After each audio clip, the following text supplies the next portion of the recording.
स्वागत है दोस्तों मेरे चैनल मेडिसिन नॉलेज में। दोस्तों आज की इस वीडियो में हम बात करेंगे जिंकोनिया 50 टैबलेट के बारे में। आज हम जानेंगे इस टैबलेट के बेनिफिट्स, यूज, डोज एवं साइड इफेक्ट के बारे में। उससे पहले दोस्तों दवाइयों के बारे में जानकारी पाने के लिए आप हमारे चैनल को सब्सक्राइब करके रखें, साथ में बेल आइकन वाली घंटी को भी दबा दें, जिससे आपको लगातार नई नई वीडियो मिलती रहे। तो चलिए दोस्तों शुरू करते हैं। दोस्तों जिंकोनिया 50 टैबलेट, जिसे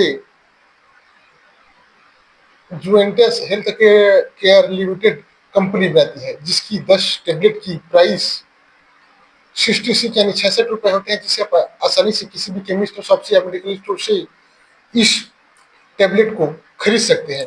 दोस्तों इस टैबलेट में उपस्थित कंपोजिशन के बारे में बात करें तो इस टैबलेट के अंदर जिंक एस्टेट 50 mg की स्ट्रेंथ में अवेलेबल होता है। दोस्तों इस टैबलेट के यूज यानी उपयोग के बारे में बात करेंगे, किन किन कंडीशन में हमको जिंक टैबलेट लेने की आवश्यकता पड़ती है उसके बारे में। तो दोस्तों हमारे शरीर को चलाने के लिए शरीर में जिंक की बहुत ही अधिक मात्रा में आवश्यकता होती है। उस कमी को पूरा करने के लिए डॉक्टर इस टैबलेट जिंकोनिया टैबलेट को प्रिस्क्राइब करते हैं। दोस्तों जिंक बॉडी हमारी बनाती नहीं है, हमें बाहर से जिंक लेना होता है, जैसे कि खाने में या फिर पीने के माध्यम से हमको जिंक लेना पड़ता है। डाइट में बात करें तो नॉनवेज वगैरह से हमें जिंक मिल जाते हैं। दोस्तों जिंक के यूज एंड उपयोग के बारे में बात करें तो दोस्तों जिंक हमारी इम्यूनिटी पावर या इम्यूनिटी सिस्टम को बढ़ाने के लिए जिंक की आवश्यकता होती है। दोस्तों जिंक हमारे इम्यून सिस्टम को बढ़ाता है। हमारे इम्यून सिस्टम कम या कमजोर होने के कारण हमको बार बार बीमार पड़ जाते हैं, जैसे मौसम बदलने के कारण सर्दी बुखार जैसे आम समस्या बार बार पड़ते रहते हैं, उन लोगों में जिंक की कमी हो जाती है। तो उस कमी को पूरा करने के लिए आप इस टैबलेट जिंकोनिया को यूज में ले सकते हैं। उसके अलावा दोस्तों एक्सीडेंटल या किसी भी कारण हुए घाव जो कि जल्दी भर नहीं रहे हैं, उस घाव को भरने के लिए डाइट में जिंक लेना या टैबलेट के माध्यम से जिंक लेने से वे घाव एक्सीडेंटल का चोट बहुत जल्दी भर जाते हैं। तो उस कंडीशन में आप इस जिंकोनिया टैबलेट को यूज में ले सकते हैं। दोस्तों इस जिंक टैबलेट का उपयोग स्किन इंफेक्शन यानी चेहरे में एक्ने, पिंपल की समस्या जो बार बार हो जाते हैं जिंक की कमी के कारण, उस कमी को भी पूरा करने के लिए आप इस टैबलेट को यूज में ले सकते हैं। दोस्तों जिंक हमारे ब्रेन फंक्शन को भी इम्प्रूव करते हैं, हमारे सोचने समझने की क्षमता को भी बढ़ाते हैं। दोस्तों यदि आपको टेस्ट यानी स्वाद या फिर स्मेल अच्छे से नहीं आता तो वो वे जिंक की कमी के लक्षण है, तो उस कंडीशन में भी आप इस टैबलेट को यूज में ले सकते हैं।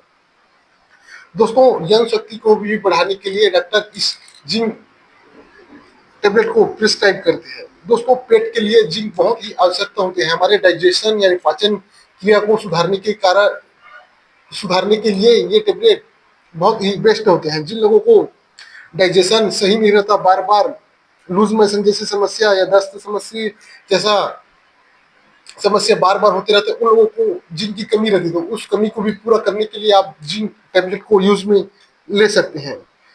या फिर जिन लोगों के बाल से रिलेटेड कोई समस्या रहती है, जैसे कि बाल बहुत ज्यादा झड़ने लगते हैं, बाल पतले हो जाते हैं या बाल सफेद होने लगते हैं, बाल में डैंड्रफ यानी रूसी की समस्या होती है, उन लोगों को भी शरीर में जिंक की कमी होती है। तो उस कमी को भी पूरा करने के लिए आप इस जिंकोनिया टैबलेट को यूज में ले सकते हैं। तो ये था दोस्तों इस टैबलेट जिंकोनिया टैबलेट के यूज के बारे में जानकारी। दोस्तों इस टैबलेट के अलावा अन्य नेचुरल स्रोत के बारे में बात करें कि जिंक को आपको प्राप्त करने के नेचुरल स्रोत में क्या क्या ले सकते हैं। दोस्तों नॉनवेज में बात करें तो seafood, red meat, chicken, mutton, fish इत्यादि से भी आप जिंक को प्राप्त कर सकते हैं। उसके अलावा दोस्तों वेज में बात करें तो गेहूं, ज्वार, बाजरा, मटर, सोयाबीन, काजू, बादाम इत्यादि से भी आप जिंक प्राप्त कर सकते हैं। उसके अलावा दोस्तों डेयरी प्रोडक्ट में बात करें दूध, पनीर, उसके अलावा फलों में बात करें तो अनार, अमरूद में भी नेचुरल स्रोत से भी आप जिंक को प्राप्त कर सकते हैं। तो दोस्तों ये था जिंक के उपयोग। दोस्तों अब जानते हैं इस टैबलेट के डोज के बारे में। दोस्तों इस टैबलेट को आप दिन में ओडी यानी इस टेबलेट को एक बार यूज में ले सकते हैं। उसके अलावा दोस्तों डोज आपकी डॉक्टर पेशेंट की कंडीशन के अनुसार घटा या बढ़ा सकते हैं। दोस्तों प्रिकॉशन यानी सावधानी के बारे में बात करें कि किन लोगों को इस टेबलेट सावधानी बरतनी चाहिए, तो दोस्तों जो किडनी लीवर हार्ट डायबिटीज के पेशेंट हैं या प्रेग्नेंट ब्रेस्ट फीडिंग महिलाएं हैं तथा बच्चे हैं, उसे इस टेबलेट को प्रिस्क्राइब नहीं किया जाता। दोस्तों लास्ट में साइड इफेक्ट के बारे में बात करें कि इस टेबलेट को लेते समय आपको क्या सावधानी रखना चाहिए या फिर क्या साइड इफेक्ट देखे जा सकते हैं उसके बारे में। तो दोस्तों इस टेबलेट को लेते समय यदि आपको मतली, उल्टी, घबराहट, हेडेक, डिजीनेस, खुजली, लाल चकत्ते, ऐसा कुछ साइड इफेक्ट दिखाई दे रहा हो तो आप इस टेबलेट जिंकोनिया 50 को यूज में लेना बंद करें और अपने नजदीकी डॉक्टर से संपर्क करें। तो ये था दोस्तों जिंकोनिया टेबलेट के बारे में जानकारी। दोस्तों वीडियो पसंद है तो वीडियो को लाइक करें, साथ में हमारे चैनल को सब्सक्राइब करके रखें जिससे आपको लगातार नई नई वीडियो मिलती रहे। धन्यवाद दोस्तों।